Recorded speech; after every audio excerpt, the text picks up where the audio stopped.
સમાચારમાં આગળ વધી અમદાવાદના નિકોલમાં નિવૃત્ત આર્મીમેને કરેલા ફાયરિંગમાં એક વ્યક્તિ ઇજાગ્રસ્ત થયો છે। મળતી માહિતી અનુસાર નિવૃત્ત આર્મીમેન કેટલાક વ્યક્તિઓ સાથે ફ્લેટમાં બેઠું હતું અને ત્યારે કોઈ બોલાચાલી થતા આ એક્સ આર્મીમેન આવેશમાં આવી ગયા। ત્યારબાદ ઘરે જઈને પિસ્તોલ લઈ આવ્યા અને 7 રાઉન્ડ ફાયરિંગ કરી દીધું, જેમાં સુનિલ ગુપ્તા નામના શખ્સને ગોળી વાગતા ઈજા થઈ છે।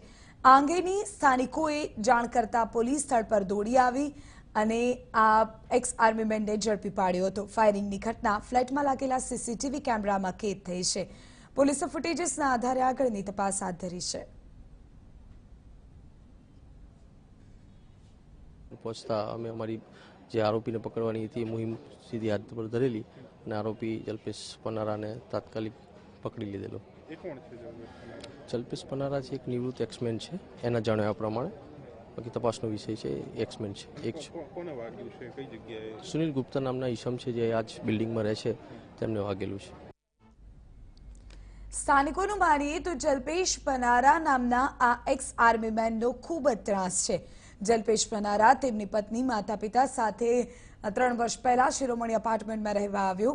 જલ્પેશનું વર્તન સારું ન હોવાને કારણે તેની પત્ની અને અન્ય પરિવારજનો અલગ રહે છે। હાલ માત્ર એક્સ આર્મીમેન એકલો તે ઘરમાં રહે છે।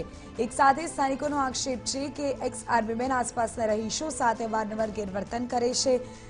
સ્થાનિકોએ અગાઉ નિકોલ પોલીસ સ્ટેશનમાં 2 ફરિયાદ પણ આ મામલે કરી હતી।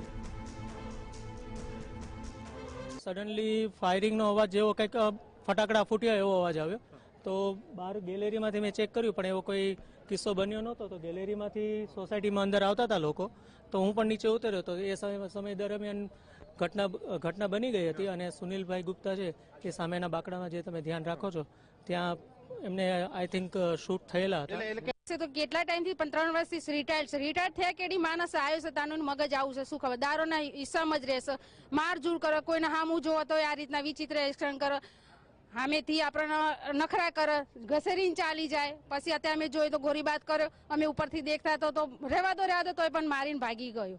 એવું છે, જ્યારથી રિટાયર્ડ થઈને આવ્યો છે ત્યારથી એનું ગેરવર્તન છે।